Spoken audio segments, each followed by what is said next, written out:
함께 만들어가는 세상. AM1650 라디오 서울이 여러분의 9월을 응원합니다. 강혜신의 오늘의 미국. 해리스 후보와 바이든 대통령이 노동절인 오늘 펜실베니아주에서 처음으로 노조원을 설득시키기 위한 공동 선거 캠페인을 합니다. 해리스 후보가 당선되려면 노동계층 유권자의 표가 절실하고 트럼프 후보는 민주당에 만족하지 않는 노동계층 유권자를 흡수하면 되는 정도입니다. 트럼프 후보는 오늘은 선거 유세를 안 합니다. 의회신문 더 힐에는 민주당이 노동자를 위한 당이라는 이런 주장을 하는 공동 기고문이 실렸습니다. 해리스 후보가 경합주에서는 선벨트에서도 트럼프 후보를 앞서지만 아주 작은 차이입니다. 전국 여론은 올라가는 추세가 약간 꺾였습니다. 트럼프 후보를 지지한 로버트 F. 케네디 주니어 이름이 여전히 경합주 투표용지에 남게 됨으로써 트럼프 후보에게 오히려 위험이 될 수 있다고 더 힐이 보도했습니다. 해리스 민주당 대선 후보와 바이든 대통령은 오늘 백악관 상황실에서 이스라엘 하마스 사태에 대한 대책을 논의했습니다. 이스라엘에서는 벤자민 네탄야후 총리에게 휴전을 받아들이라고 촉구하는 시민들이 거리 외 시위대로 넘쳐납니다. 로스앤젤레스와 샌프란시스코, 보스턴을 포함한 대도시 호텔 직원들이 어제에 이어 노동절인 오늘도 대규모 파업을 합니다. 시위대에는 더 많은 도시에서 더 많은 파업이 일어날 수 있다는 경고도 합니다. 브라질에서 X 폐쇄한 법원 명령에 이어서 일론 머스크의 인터넷 위성 서비스 스타링크도 차단 명령을 받았습니다. 일론 머스크는 법원 명령에 따르지 않을 것이라면서 대치 중입니다. 독일에서는 주요 정당에 실망한 유권자들이 극우 대한정당을 1위 정당으로 만들었습니다. 물론 일부 지역이지만 극우 대한정당이 로컬이 아닌 주 차원에서 1위, 2위를 한 건 처음으로 유럽의 추세입니다. 여러분 안녕하십니까? 오늘의 미국 강혜신입니다. 노동절에는 이제 주료가 아니라 주로 노동절 관련 뉴스로 시작을 하죠. 그런데 오늘은 조금 다릅니다. 지금 텔레비전, 케이블 텔레비전에도 이스라엘의 시위대를 쭉 보여주고 있는데 이스라엘에서 벤자민 네탄야후가 이제 손에 잔뜩 피를 묻히고 그리고 이제 이 사람 때문에 인질들이 숨졌다는 이 같은 시위가 엄청납니다. 결국은 벤자민 네탄야후 정권에 위험이 될 수도 있다고까지 압박을 하고 있거든요. 그 영향이 그대로 지금 미국으로 오고 대선을 주도하고 대선에 뛰고 있는 대선 후보와 그리고 그 자리를 넘겨준 바이든 대통령이 백악관 상황실에서 긴급 대책회의를 했습니다. 이건 이제 가장 중요한 일이 있을 때 대책회의를 하는 거잖아요. 우리가 백악관 상황실에 여러 가지 사진들을 봤습니다. 그렇기 때문에 오늘 노동절이고 노동절 연휴지만 보통 때 노동절과는 다른 뉴스로 시작을 해보겠습니다. 다 이제 미국의 대통령 선거와 지금 이스라엘에서의 시위도 연관이 있고요. 회오리 바람이 한 달 동안 몰아쳤습니다. 미국 정치계의 회오리 바람이 모든 가정의 식탁에까지 올라왔죠. 그리고 저는 먼저 이 노동절 공동 캠페인부터 전해드리겠습니다만은 노동절 행사에 이제 바이든 대통령이 카밀라 해리스에게 전화를 걸어서 내가 사퇴하고 당신을 지지한다 한 얘기를 하고 나서 불었던 모든 회오리 바람 그 사이에 이제 바이든 대통령 캘리포니아주로 와서 좀 쉬기도 했고 쉬었다는 게 뭐겠습니까? 가장 중요한 가족들과 함께 이제 어떤 현상을 받아들이고 하는 그 사이에 해리스 후보의 지지도는 엄청나게 높아졌었습니다. 그리고는 펜실베니아주 바이든이 태어난 곳 그곳 피츠버그에서 오늘 처음으로 공동 선거 유세를 합니다. 오늘을 날짜로 잡은 건 이유가 있죠. 바이든 대통령이 된 첫날부터 나는 노조를 위한 대통령이다. 친노조 대통령이다 라고 했고 미국 역사상 처음으로 노조가 파업 시위를 할 때 그 파업 현장에 가서 노조가 들고 있는 피켓을 똑같이 든 사람이 바이든입니다. 자동차 노조의 파업 현장이었었죠. 그런 바이든 대통령이 카밀라 해리스를 위해서 오늘 피츠버그로 가서 이제 비슷한 노조를 지원하는 시위를 하는 겁니다. 민주당에서는요, 노조원들의 표가 한 20% 정도는 될걸요. 굉장히 절실한 겁니다. 물론 해리스 후보가 이미 자동차 노조의 지지도 받았고, 그리고 노조 위원장이 전당대회에서 연설도 했고, 하지만 예전의 노조와 지금의 노조는 상당히 다릅니다. 그리고 또 무슨 총기협회 이런 데서 무더기로 지원을 하는 것과 이 같은 그 노조원들의 지원은 노조협회에서 또 노조위원장이 누구를 지원한다 했다 해서 꼭 또 그 멤버들이 그걸 100%다 따르는 건 아닙니다. 말하자면 신문에서 사설에서 누구를 공식 우리 정치인으로 지지합니다 하고 썼다고 해서 그 신문을 평소에 믿고 좋아하는 사람이 그 신문의 사설대로 선거에 나가서 투표를 하지 않는 것처럼, 그래서 이제 하나라도 더 이제 노조원들의 표를 많이 받으려고 하는 게 해리스 후보와 바이든 대통령의 입장이고요. 그리고 표를 무더기로 많이 받으려면 어떤 이런 그 단체들이 핵심적인 역할을 하지 않겠어요?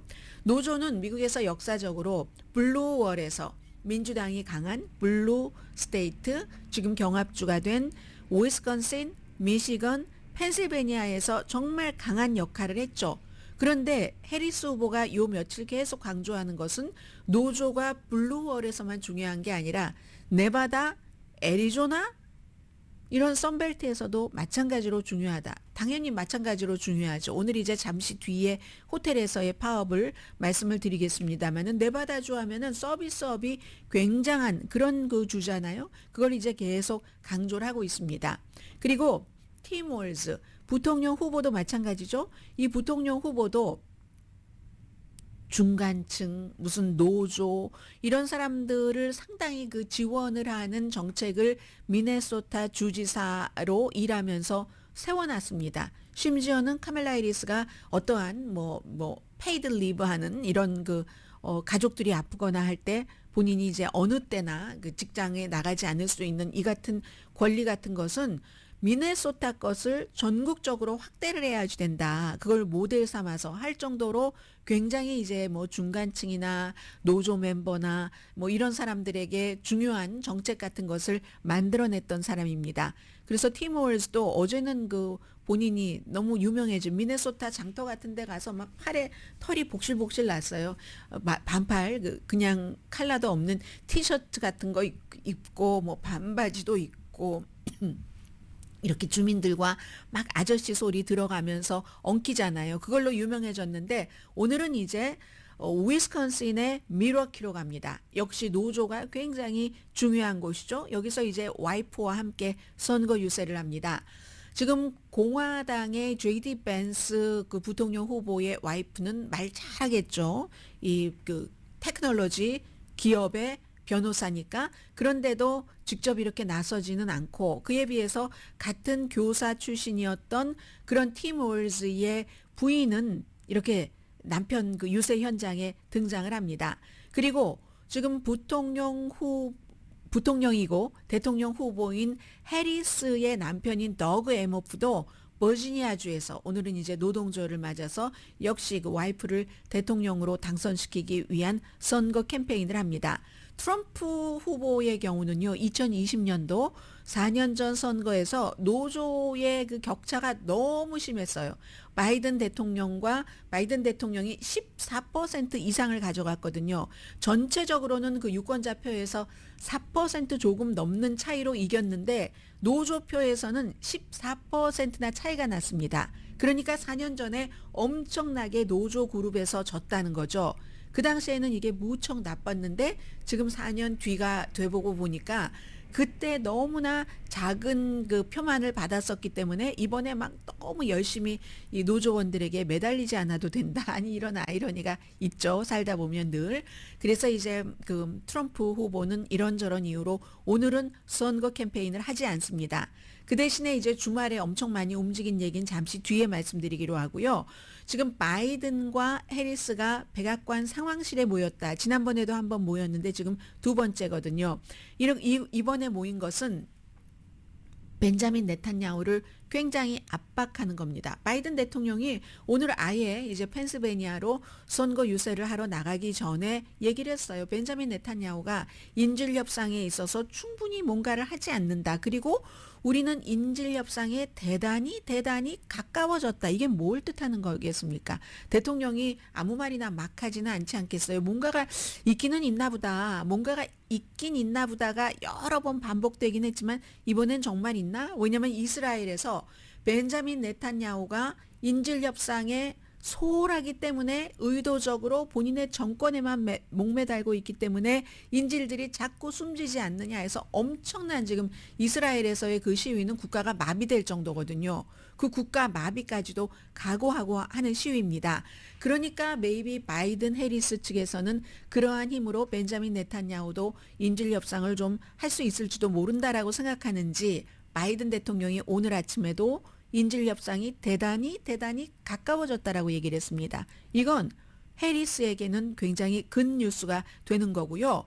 이스라엘에서의 시위가 어느 정도냐면 주말에 이제 6명의 인질이 숨질 채 발견이 됐잖아요. 게다 대고 지금 텔레비전 화면에서 여러분 많이 보시는 이스라엘계 미국인 청년이 23살 바로 10월 7일 그 하마스의 대학살 사건 때 뮤직 페스티벌에 있었던 청년이거든요. 숨졌는데 이스라엘에서는 거봐라. 하마스가 터널에서 이렇게 이 사람들 인질 6명을 가까운 거리에서 총을 쏴서 살해하지 않았는가라고 얘기를 합니다. 그만큼 하마스를 비난하는 거죠. 그런데 이스라엘 정부를 발표를 받아들이는 이스라엘 사람들은 다른 방향으로 해석합니다. 그럼 너는 뭐를 했는데? 우리 사람들이 그렇게 가까운 거리에서 총을 맞을 그럴 정도였는데 너는 협상에 응하지 않았잖아. 그러니까 총 맞아서 숨진 사람들이잖아. 지금 우리와 같이 있을 수도 있는데 너 당장 협상해. 지금 살아있는 사람들이라도 구출해 내려면 하고 어느 정도냐면 막 대형 은행들도 지금 전부 파업을 하고요. 텔아비브를 포함을 해서 지방 단체도 마찬가지입니다. 유치원은 완전 파업. 선생님들 다 안 나가니까요. 초등학교도 일부 학교 문을 닫았고 공항도 일부 문을 닫았고 아니면 운항이 되더라도 시간별로 아니면 운항이 되지 않으면 큰일 날 수 있는 일도 있으니까 시간별로 버스 회사도 뭐 일하러 안 간다는 얘기잖아요. 이 정도로 우리는 국가를 정지시킬 준비를 하고 있다. 국민의 생명보다 더 중요한 게 너의 파워 지키기냐? 이게 지금 이스라엘의 많은 사람들이 뭐 셀 수도 없습니다. 그 숫자를 지금 나와서 시위를 하는 겁니다. 남은 사람은 살려라 하는 얘기고요. 네탄야후가 아무리 하마스가 우리의 휴전 협상에 동의하지 않는다라고 얘기를 해도 더 이상 이스라엘 사람들이 믿지를 않습니다. 네가 뭔가를 부족하게 하니까 그렇지. 그리고 조금 손해를 보더라도 제일 중요한 것은 너의 권력 지키기가 아니라 국민의 생명을 살리는 거야. 남은 인질이라도 살아나오게 해야지 되잖아 하면서 사람들이 벤자민 네탄야후가 인질을 죽게 합니다. 산채로 잡혀서 그 공포의 시간을 10월 7일이었으니까 지금 얼마나 오랜 세월이 흘렀습니까? 견뎌내면서 살긴 살았는데 냉혹하게 살해당했다는 거죠. 그러니까 이 같은 인질 협상에서의 지연이 아니었으면 이런 행위가 아니었으면 아마 살아있었을 겁니다. 숨진 채 발견된 사람들이요. 그 터널에서 23살, 24살, 25살, 27살, 33살 가장 나이가 많은 사람이 40살입니다. 그리고 이 6명 가운데서 5명이 뮤직 페스티벌에서 인질로 잡혀간 사람이거든요. 그러니까 결국은 지금 백악관에서도 이거 인질 협상이 가까울 수도 있어라고 얘기하는 것은 벤자민 네탄야후 우파 정부를 무너뜨리기 위한 새로운 선거를 요구할 수도 있다는 겁니다. 시위대가. 사실은 이 하마스의 침공이 있기 전에 벤자민 네탄야후가 굉장히 위험했습니다. 본인의 부정부패, 와이프의 부정부패 등등의 일로 그리고 뭐 헌법재판소 같은 것도 본인의 맘대로 본인의 정치 권력 아래로 들어오게 하려고 했었던 그 시점에 엄청나게 시위가 있었잖아요. 그러다가 전쟁이 일어나니까 이거는 세계 공통적으로 우리나라가 공격을 당했다 하면 국민이 모입니다. 그래서 일시적으로 벤자민 네탄야후에게 일단 힘을 실어줬는데 일시적인 것이 길어지긴 했지만 다시 벤자민 네탄야후 우파 정부를 무너뜨리기 위한 새로운 선거를 요구할 수도 있다. 그리고 지금 미국도 정권이 바뀌는 상황이잖아요.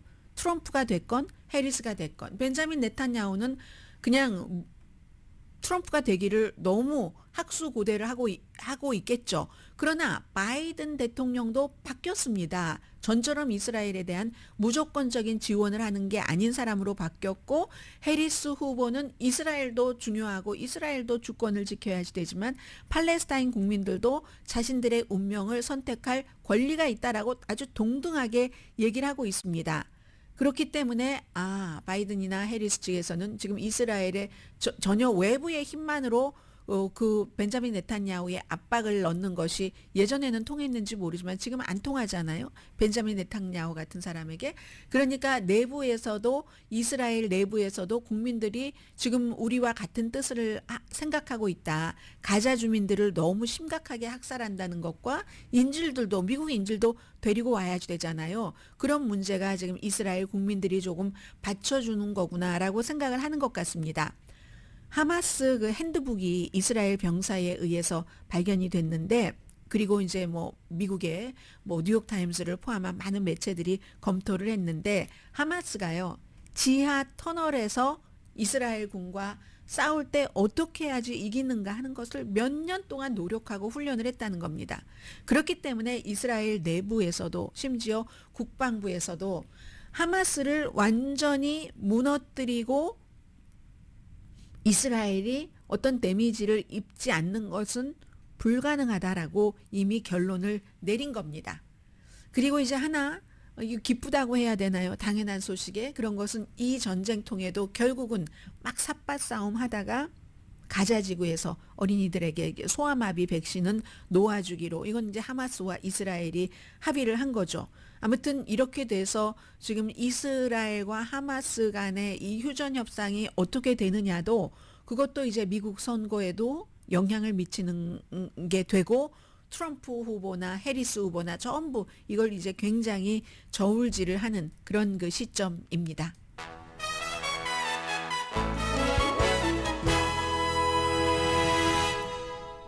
뭐 여론조사나 뭐 트럼프 후보의 움직임이나 이런 것은 조금 뒤에 전해드리기로 하고요.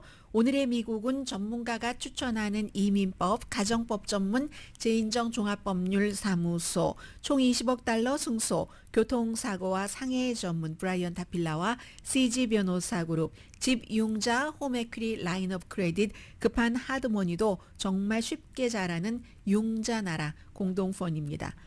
제가 잠결에 어디선가 봤는지 자꾸만 왜 2개의 소시지와 계란과 뭘 먹으러 아침이면 맥도날드 것을 사 먹는다 하는 그게 누구의 워렌 버핏.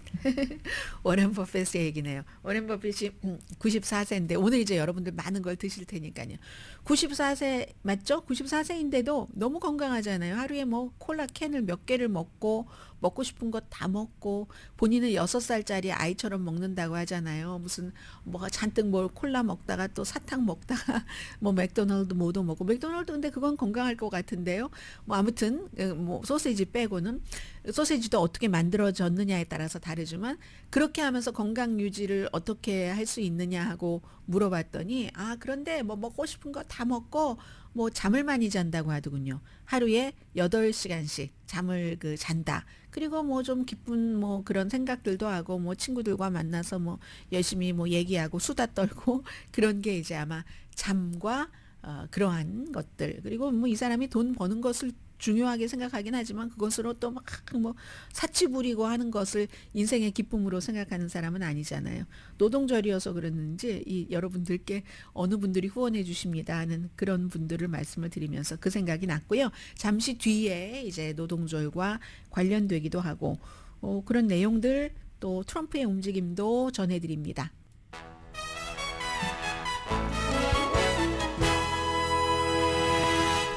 오늘 워싱턴 포스트를 보니까 트럼프 팀은 이번 이 캠페인이 해리스를 이제 끌어내리기 위한 거기에 이제 포커스를 맞춰야지 된다. 이제 그렇게 설정하고 한다는 것 같아요. 그런데 이제 많은 무당파 사람들이 그것을 좋아할지는 잘 모르겠고요. 그리고 팀에서도 뭐 양쪽으로 나가는 것 같아요. 트럼프 후보는 그렇게 생각을 하고, 그리고 얼마 전에 이제 민주당 전당대회를 할 때 공화당의 백악관에서 멜라니아 트럼프의 그 비서실장을 했다가 의사당 그 폭동 사건 이후에 그 백악관에서 나온 그분이 이제 얘기하는 것을 보니까 트럼프는 그렇게 얘기를 한대요. 그러니까 거짓말을 자꾸만 하면 사람들이 그 거짓말을 참말인 줄로 믿는다. 그렇기 때문에 이제 자꾸 거짓말을 한다는 얘기입니다. 그래서 이제 그 알링턴 그 국립묘지에서 여기는 그 섹션 60는 그 해치법의 연방법에 따라서 사진 촬영을 할 수 없습니다. 이런 것들을 뭐 비디오 촬영도 할 수 없습니다 하는 것들을 공지를 했고, 그리고 사진을 찍으려고 할 때 안 됩니다라고 했다는데도 그거 우리는 허가를 받았다. 그 부통령이 그 JD 벤스 부통령이 계속 그렇게 얘기를 하잖아요. 그러니까 부통령도 그렇게 생각하는지 모르죠.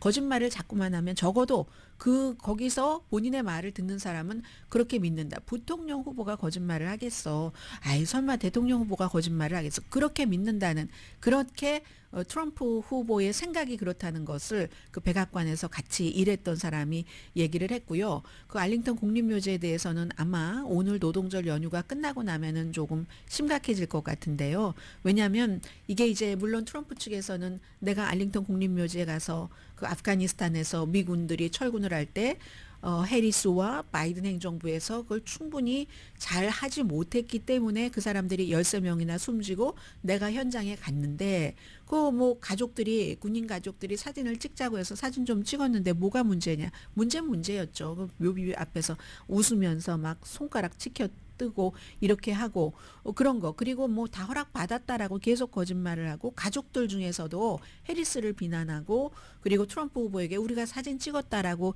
얘기하는 사람들도 있습니다. 그런데 더 중요한 건 이걸 선거의 홍보에 이용을 했잖아요. 그 숨진 그 병사들의 그것을 법을 다 위반해 가면서 거기서 사진 촬영을 본인의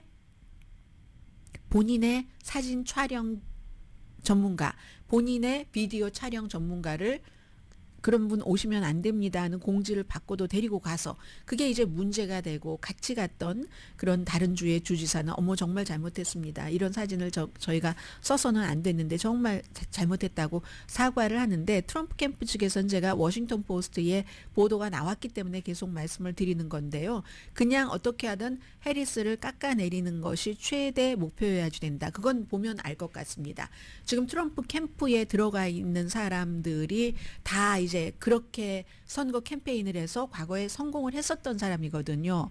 존 캐리라고 지금 이제 기후 대사를 하고 있지만 그 사람이 민주당의 예비 선거에 나갔을 때 존 캐리요, 전 국무장관 맞습니다. 그 사람이 군인 출신이에요. 이 존 맥케인과 마찬가지로 군 출신이었기 때문에 뭐 베트남전에도 나갔고 있는데 막 나중에 그때 이제 그 공화당의 선거 캠페인하는 관계자가 막 거짓말을 친 거예요. 이번에 이제 팀 월즈 민주당 부통령 후보를 공격하듯이 저 사람 말이야 그렇게 위험에 처해지도 않았는데 하면서 그때 같이 일했었던 사람들 막 그린벨에 이런 사람들이 가짜로 막 주장을 하고 얘기를 해서 존 캐리가 그것 때문에 결국은 지지율이 한참 올라갔을 때 그 가짜 때문에 꼬꾸라졌잖아요. 근데 지금 그런 일들을 했었던 사람이 트럼프 캠프에 그대로 들어와서 이런 일을 하는 겁니다. 그래서 트럼프 캠프 측에서는 지금 그 거짓을 설파하는 것이 얼마나 많은 사람들을 끌어들이느냐 여기에 지금 포커스를 둔 것 같고 해리스 후보는 여전히 해리스가 누구인가 하는 것을 또 해리스의 정책은 무엇인가 하는 것을 너무 자세히 얘기해도 안 되는 시점이면서 계속 이제 그걸 알려가는 이런 지금 그 입장인 것 같거든요. 그리고 지금 부통령 후보들은 팀 월즈의 지지도는 올라가고 JD 벤스에 대한 호감도 같은 것은 엄청나게 지금 그 내려가고 있고 뭐 여론이 그렇다는 말씀을 드린 겁니다. 그리고 우선 여론부터 좀 말씀을 드리자면 2016년도에 트럼프와 힐러리 클린턴이 대결할 때는요. 그때 트럼프가 다 이겼습니다. 지금의 경합지라고 불리는 곳에서 한 군데 제외하고 네바다였습니다. 그리고 2020년도에는 바이든이 트럼프에게 지금 경합주로 분리되는 7군데에서 다 이겼습니다. 한 군데 빼고 노스캐롤라이나주 빼고 지금 이 상황에서 전국 경합지와 전체적인 여론을 보면은 제일 뭐 사람들이 뭐 일반인이건 아니면 전문가건 좀 점수를 주는 게 그 538이잖아요. 네일 실버. 이분은 전국적인 오늘 아침에 그래프를 보니까 전국적인 그 추세에서 해리스가 조금 주춤하거나 그렇다고 트럼프보단 높습니다. 높은데 주춤하거나 조금 내려가는 추세거든요. 이건 뭘 말하느냐면 전당대회 효과를 충분히 보지 못했구나. 물론 민주당 그 자체에서의 그 열기의 효과는 충분히 이상으로 봤지만 그 밖에 확장에 있어서의 전당대회 이후에 그런 그 이펙트는 보지 못했구나. 이것을 지금 보여주는 거고요. 그리고 역시 이 538에서 7군데의 격전지에서 전부 해리스가 앞섭니다. 노스캐롤라이나주만 빼고 이번에도 역시 노스캐롤라이나주는 그래서 격전지로 넣기도 하고 넣지 않기도 하죠. 그냥 뭐 레드 스테이트로 넣기도 하는데 노스캐롤라이나주에서만 트럼프 후보가 0.4%포인트 해리스 후보에 비해서 앞서고 나머지는 다 해리스 후보가 앞서는데 나머지는 0.4%보다 많습니다. 적어도 1% 이상은 됩니다. 그래도 오차 범위 안에서 지금 이렇게 이기고 있다는 뭐 이런 것이 있기 때문에 이게 이제 그러나 하나 또 긍정적인 것이라면 선벨트 지역에서 심지어 조지아주에서조차도 해리스가 이기고 있다. 이것이 이제 굉장히 중요한 거죠. 애리조나, 네바다, 조지아, 그리고 뭐 블루월은 뭐 당연히 지금 다시 대체적으로 가져가는 것으로 보고 제일 중요한 주는 펜실베니아와 조지아입니다. 만약에 트럼프가 펜실베니아하고 조지아하고 이 두 군데서 다 이기면 그러면은 이제 그 트럼프가 이길 확률이 굉장히 높은 거거든요. 그에 비해서 이제 또 이 카멜라 해리스는 이제 조지아주를 이기고 또 펜실베니아도 이기고 그리고 이제 한 군데에서만 더 이기면은 되고 뭐 이런 여러 가지 경우의 수기 때문에 자세히 말씀드리지는 않겠습니다만은 어쨌든 지금 이제 또 하나가 로버트 그 F 케네디 주니어가 딱 그 트럼프를 지지하고 나서 별로 이 효과를 보지 못합니다. 별로 효과를 보지 못하는 데다가 투표용지가 지금 3군데에서 남아 있으니까 확정된 것만 조지아만 지금 미확정입니다. 위스콘신, 미시건 또 어디입니까? 위스콘신, 미시건, 노스캐롤라이나주에서도 남아 있거든요. 그러면은 이렇게 남아 있을 때는 사람들이 투표용지에 누구 이름이 있으면요. 그 사람이 사퇴했다 할지라도 일반 사람들이 뭐 정치 전문가가 아니잖아요. 사퇴했는지 안 했는지도 모르고 그 사람에게 찍는 확률이 높습니다. 근데 이게 왜 트럼프에게 위험한가 하냐면 바이든에서 해리스로 바뀌면서 민주당에서 바이든이 마음에 들지 않아서 케네디를 지지했던 사람은 이미 다 빠져나갔습니다. 이미 다 빠져나갔고 지금 이제 케네디냐 다른 후보냐를 딱 생각을 한다면 케네디 후보가 받고 있는 표는 케네디 아니면 트럼프 표라는 얘기입니다. 그래서 그 이름이 그 안에 있으면 이제 트럼프를 찍을 사람이 케네디로 찍는 사람이 많다는 거죠. 왜냐하면 트럼프와 케네디의 여러 가지 공통점이 있잖아요. 음모론이라든가 뭐 백신에 대한 것이라든가 코비드에 대한 뭐 여러 가지라든가 뭐 이것은 뭐 반대되는 것도 있지만 어쨌든 음모론 같은 것에서 겹치는 부분이 있어서 트럼프하고 이렇게 로버트 케네디 주니어를 좋아하는 사람들이 겹치는데 그럼 케네디가 이름이 있으면 케네디에게 찍는다. 이게 이제 있는 것 같고 물론 이 트럼프 측에서는 또 다르게 해석을 하죠. 아무리 그래도 뭐 케네디 가문의 사람이 뭐 나를 지지했는데 이런 얘기도 있을 수 있을 거고 그런데 이건 솔직히 말하면 가봐야지 압니다. 누가 누구에게 투표를 했는지. 왜냐하면 이게 막 표본이 큰 것이 아니고 작기 때문에 이럴 때는요. 저 사람이 나를 지지를 함으로 인해서 내가 엄청나게 이게 이득이 되겠구나. 이럴 때만 이제 분명한 거고 지금까지는 그런 결론은 나오지 않는 것 같거든요. 그렇기 때문에 이게요. 케네디 후보가 아예 후보를 사퇴하고 누군가를 지지하려면 더 일찍 했다던가 아니면 더 늦게 하는 게 맞지 않았을까라고 보는 사람들이 있는데 왜냐하면 더 일찍 후보를 사퇴하고 지지했다면 지금 엊그제 노스캐롤라이나주에서 나온 것처럼 우리 투표용지도 다 찍어놨고 어쩔 수 없다. 이거는 그냥 뭐 투표용지 그 이름에 나올 수밖에 없다. 부재자 투표도 있고 기간이 모자라. 여기에 대해서 이제 케네디 후보는 다른 의견을 들면서 노스캐롤라이나주는 고소를 했거든요. 그래서 일찍 했다면 투표용지 이런 얘기를 할 필요도 없이 미시건이나 위스콘신에서도 그냥 빠지면 되잖아요. 그런데 그게 아니었고 아니면 너무 늦게 한다면 늦게 했으면은 투표 용지에는 이름이 있지만 그래도 반짝하는 효과가 있잖아요. 그때 뉴스가 막 집중이 돼서 그래 케네디가 트럼프를 지지했대 하는데 지금 어정쩡한 시기에 이 사람이 이 트럼프 후보를 공식적으로 지지해서 그 효과가 별로 없는 것이 아닌가? 그런데요. 제가 지금은 이렇게 말씀드리지만 앞으로 64일 안에 11월 5일까지 어떠한 일들이 어떻게 일어날지 아무도 모릅니다. 그리고 전혀 다른 이슈가 또 케네디 그 주니어 이 사람에게 연결이 돼서 트럼프에게 득이 될지도 모르고 아니면 지금보다도 더 그야말로 백파이어 역풍을 맞을지도 모르고 그렇기 때문에 다음 주 화요일입니다.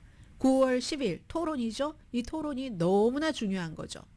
얼마 전에 그 CNN의 인터뷰, 그 인터뷰는 어차피 뭐 그냥 US 오픈 뭐 1차전 가는 식으로 가자 하고 갔고 큰 실수가 없었고 여기에 대해서도 음모론은 너무 많이 떠돌고 있습니다. 지금 어떤 식이냐면 저에게도 많은 분들이 항의를 하시는데 아니 CNN이 그걸 풀로 다 보도를 안 했다는 거예요. 근데 CNN은요 편집조차 안 했다고 얘기를 하더군요.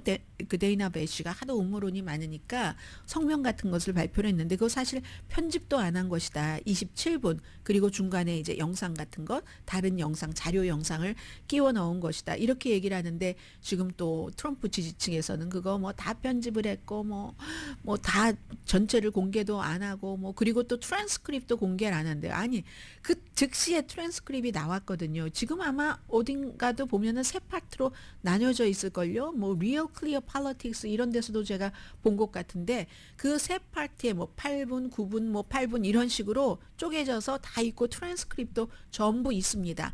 그러니까 트럼프 후보 측에서 이런 걸 본다는 거예요. 계속 거짓도 계속 얘기를 하고 깎아내리면 일부는 그게 통한다 하는 전략을 쓰는 것이다 말씀을 드립니다. 이 말씀 안 드리려고 하다가 아니 이거로 시간이 다 가게 됐네요. 자, 우선 오늘은 지금요 노동절이기 때문에 로스앤젤레스, 샌프란시스코, 로스앤젤레스 인터컨티넨탈 여기서 어제 시위 엄청 많이 했고요. 올림픽에 있는 보스턴 등등의 대도시 호텔 직원들이 어제 10,000명, 오늘도 역시 이제 파업을 합니다. 뭐 당연히 뭐 임금이라든가 베네핏 협상에 실패를 한 뒤에 한 거고요. 캘리포니아주에서는 로스앤젤레스뿐만이 아니라 샌프란시스코 또 뭐 샌디에고, 샌호세 다 파업하고요. 시애틀에 계시는 분들 호노룰루, 뭐 카와이, 커네디컷 주의 뭐 그리니치라든가 전부 이제 호텔 뭐 하얏트, 힐튼, 메리어트 그리고 로스앤젤레스 다운타운 옴니 호텔 다 영향받습니다. 이런 때는요 방 청소도 제대로 못 해주고 그러거든요. 그러니까 여러분들 그리고 뭐 좀 주세요, 비누 좀 주세요. 막 비누 줬다면 주세요 하면은 안 줄 수도 있고 하니까 잘 챙기셔야지 될 것 같아요.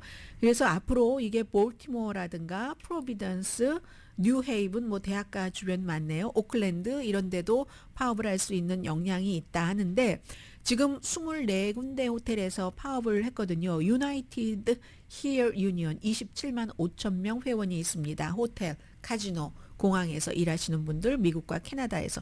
그런데 이분들은 이런 주장이에요. 호텔은 팬데믹 이후에 회복이 됐는데 그런데 숙박률은 지금 사상 최고치입니다.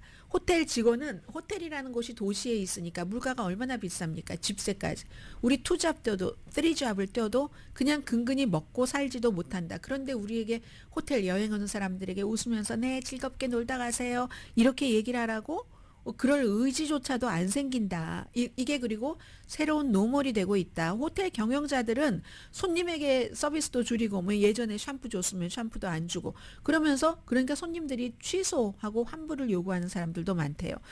손님에 대해서 그럴진데 직원들에 대해서는 어떻겠는가. 우리에게 해주겠다는 약속도 때로는 안 지키면서 이득을 취해서 본인 경영자들과 주주들만 배를 불린다. 감원은 엄청 많이 하기 때문에 이 일이 늘어나서 고통스러운 근무 조건이다. 이게 지금 호텔에서 일하시는 분들이 한 얘기고요. 그리고 지금 이 얘기는 오늘 노동절이니까 여러분들께 전해드리는데요. 그, 그 서비스 직원들 국제노조 SEIU의 이제 회장 그 에이프릴 베렛 그리고 민주주의 연합 회장 데모크라시 얼라이언스라고 해서 역시 같은 뭐 노조 비슷한 뭐 그런 그분은 이제 파멜라 그 쉽먼 이 두 분이 오늘 더 힐에 기고문을 썼는데요. 오늘 이래서 트럼프 후보가 그냥 쉬는 겁니다. 노동절이기 때문에 의심할 여지 없이 민주당이 노조를 지지하는 정당이다. 그래서 노동절은 피크닉과 바베큐 이상이다 하는데 언젠가 제가 여러분들께 한번 전해드린 적이 있는데 한국에서만 산업의 역군, 산업의 일꾼, 구로공단의 누나들을 얘기하는 게 아닙니다. 미국에서도요. 미국이 오늘날 이렇게 발전을 할 때까지는 그 지금 중산층이 되지 못한 공장에서 일하던 분들의 희생과 헌신이 엄청 컸습니다. 물론 그분들은 그 당시에 일자리만 있어도 고마워하고 일을 하셨을지 모르지만 그분들이 베네핏을 제대로 받지 못하고 지금은 미국이 노동 조건이 어느 나라보다도 좋지만 그런 희생이 있기 때문에 미국이 산업국가로 확 이렇게 된 거잖아요. 그리고 나서 그게 되고 나니까 우리도 그럼 살아야지 하고 노조 같은 것이 만들어지는데 노조 설립에 대해서는 회사의 사주들은 노조 설립을 좋아하는 그런 그 사주가 있다면 정말 코스모폴리타니즘적인 그런 사주고요. 거의 없습니다. 그래서 오늘 노동절이니까 한번 말씀드리자면 이 두 분은 노동절은 피크닉과 바베큐 이상이다. 미래를 선택을 하지 되는데 9주일 남았고 조기투표 곧 이제 있을 테고 좋은 노조 일자리 그리고 특히 유색인종 여성들이 많이 일하는 케어 경제라고 얘기를 하죠. 우리가 어린이, 노인, 장애인들을 돌봐주는 이런 일 여성들이 많이 일하는데 이분들 정말 좋은 대우를 잘 받으셔야지 되고 팬데믹 때 열심히 일하지 않았는가 요양원에서 간호사로서 정말 숨져가면서 그렇게 역사적인 일을 했는데 가정에서 간병인으로 등등 이런 모든 분들께 힘이 돼줄 정당은 이 두 분은 민주당이라고 얘기를 합니다. 그리고 프로젝트 2025를 지적을 하네요. 900페이지짜리 트럼프가 재선이 되면은 트럼프의 그 국정 운영의 청사진이라고 불리는 헤리티지 재단이 발표하려다가 지금 너무 극단적이라 일단 멈춤했고 트럼프는 여기서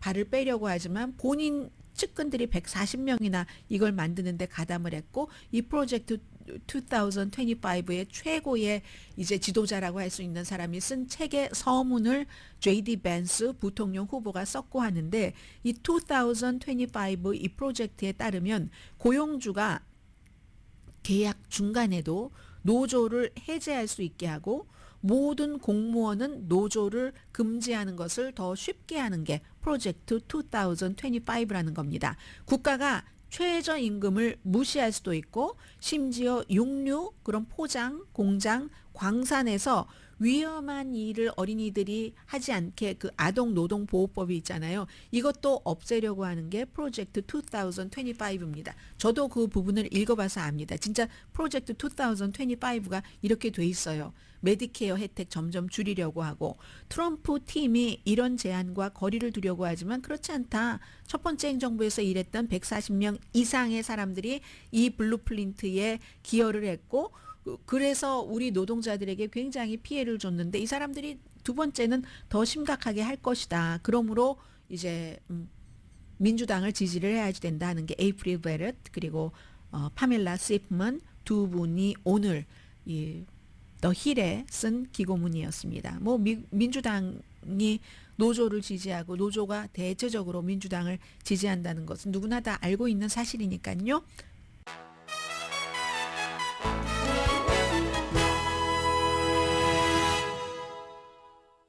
라디오 서울 방송 오늘의 미국 듣고 계십니다. 전문가가 추천하는 이민법, 가정법 전문 재인정 종합법률 사무소, 총 20억 달러 승소, 교통사고와 상해 전문 브라이언 다필라와 CG 변호사 그룹, 집융자 홈에퀴리 라인업 크레딧, 급한 하드머니도 정말 쉽게 잘하는 융자 나라 공동펀입니다. 네, 제가 트위터 그 X에 대해서 좀 말씀을 드리려고 하는데 브라질에서 일단 그 X가 사용이 중단됐잖아요. 대법원 판사하고 그 X의 일론 머스크하고 몇 개월 동안 열심히 싸우더니 대법원에서 판결을 내렸습니다. 그 판결 내용은 이제 미국에서 지금 하고 있는 얘기들과 비슷한데 허위 정보 또 증오 표현, 민주주의에 대한 위협을 퍼뜨리면서 절대 이것을 어떤 그 관리를 제대로 하지 않는다. 그렇기 때문에 이 현지에 이렇게 될 때는 뭐 변호사 같은 사람들도 둬서 이제 그 브라질 정부가 뭔가를 하고 뭐 소환장도 내보내고 뭐 시정도 하게 하고 하려고 하는데 그랬더니 이제 아예 그 일론 머스크가 문을 닫아버리고 그리고 사람들에게 사용자들에게는 이 적법한 절차가 아니라 이렇게 우회해서 우리를 사용을 해라 이렇게 했습니다.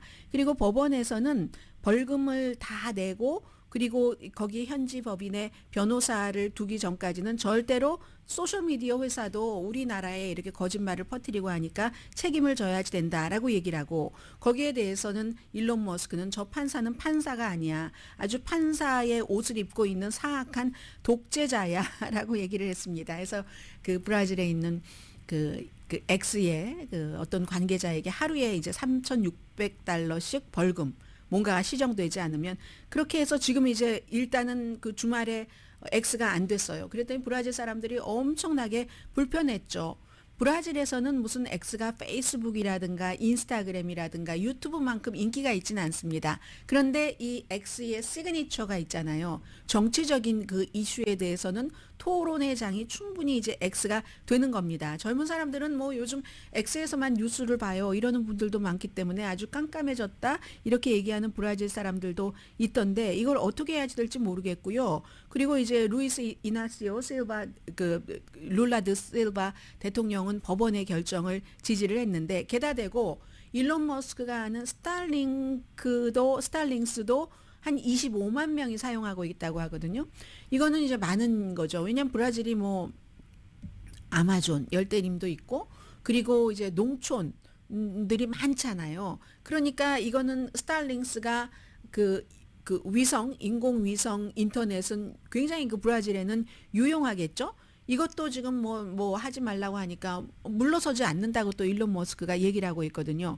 그럼 라이센스 없이 법을 위반하면서 브라질에서 이걸 하겠다는 거야? 이 스타링크 같은 경우는 이 손님과 직접 하는 거니까 사용자와 직접 하는 거니까 그럴 수도 있지만 그래도 중간중간 무슨 장비가 있어야지 그게 되지 않겠어요. 정부가 그래? 그냥 철수하지 않겠다고? 그럼 우리는 장비를 압수하겠어. 라고 얘기하니까 이런 사이에서 그동안 이 스타링크라는 게 스타링크가 없었다면 모르지만 스타링크를 사용을 해서 엄청나게 좋았던 사람들은 하루아침에 정말 날벼락 아주 불이 반짝반짝 들어오다가 갑자기 불이 딱 정전이 돼버린 그런 거잖아요. 특히 이제 열대우림에 너무너무 적합화된 그런 그 스타링크이기 때문에 그래서 이제 이런 일들이 이제 세상이 변하면서 있다는 건 말씀을 드리고요. 시간이 많이 지나서 일단 잠시 뒤에 뵙겠습니다.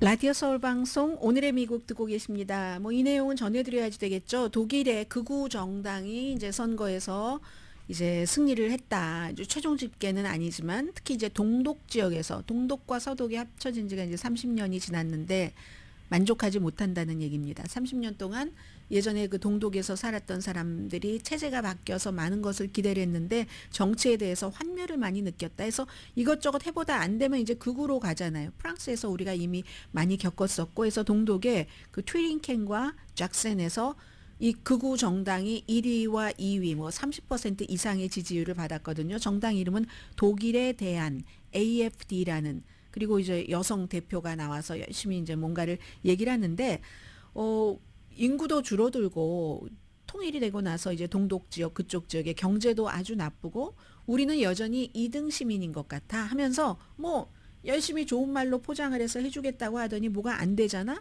하고는 극우 정당을 지지를 하는 겁니다. 이 극우 정당은 유럽에서 공통적입니다.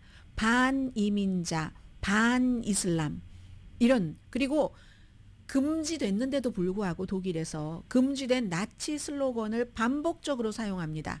이건 이제 트럼프 후보가 미국에서 비슷하게 사용하는 것과 마찬가지예요. 독일에서도 지금 그렇다는 겁니다. 그리고 우리가 왜 과거를 삭제가 아니라 속죄해? 과거를 왜 속죄해야지 되냔 말이지? 히틀러 그 시대에 그렇게 얘기를 해서 뭐 여러 단체라든가 뭐 독일의 뭐 법률 단체라든가 아니면 뭐 안보 이런 단체들이 좀 많아요. 극우 집단으로 완전히 그 분리를 했는데도 사람들은 만족스럽지 않으니까 뭐 너희라도 한번 해봐 한다는 얘기를 하고 있는 겁니다. 이거 잘하면 9월 22일에 그 브란델부르크에서도 선거가 치러지는데 거기서도 1위를 할 수가 있다는 거거든요. 그랬더니 이제 올라프 숄츠 총리가 아주 급했습니다. 주요 정당은 그 정당 내부에서만이라도 우파 극단주의를 내쫓아라. 이건 이제 공화당에서 지금 미국에 많이 들리고 있는 얘기이긴 하잖아요. 독일은 이렇게 갈 수가 없고 이렇게 가서도 안 되고 이런 것들이 익숙해져서도 안 되고 익숙해질 수도 없다. 어떻게 나치 슬로건이 버젓이 사용될 수 있는가. 이런 대한당은 독일을 망가뜨린다. 경제도 약하게 하고 결국은 사회를 분열시키고 나라의 평판을 엄청 후지게 만들 것이다라고 얘기를 하지만 지금 이게 이 AFD라는 독일의 대안이라는 정당이요. 11년 전에 만들어졌는데 뭐 지금까지는 이건 지금 막 작센 이런 데까지 브란덴부르크까지 들어오는 건데 지방 로컬 정부에서만 뭔가가 이겼었는데 이 정도가 되는 겁니다. 앨리스 바이델 공동 리더예요. 이분이 역사적인 성공이다. 무슨 뭐 우리가 아닌 다른 우리를 이상하게 취급하는 저쪽에는 진혼곡이다. 장송곡이라는 얘기를 하고 있잖아요. 몇 개월 전부터 예측은 됐지만 중도가 이걸 이제 따라잡지 못한 거죠. 이 거대한 흐름 앞에서는 어쩔 수 없는 것 같습니다. 오늘의 미국은 전문가가 추천하는 이민법, 가정법 전문 재인정 종합법률사무소, 총 20억 달러 승소, 교통사고와 상해 전문 브라이언 타필라와 CG 변호사 그룹, 집용자 홈에퀴리 라인업 크레딧, 급한 하드머니도 정말 쉽게 잘하는 융자나라 공동폰이었습니다. 10시에 브라보 마이라이프 오늘도 생방송으로 이어집니다. 저는 북한의 그 탁구 선수들이 올림픽 시상 때 그 앞에서 남한 선수들과 셀피 휴대폰으로 사진 찍었잖아요. 지금 무슨 이념 조사를 받고 벌도 받을 수 있다고 얘기를 하거든요. 걱정됩니다. 젊은 사람들인데요. 강혜신이었습니다.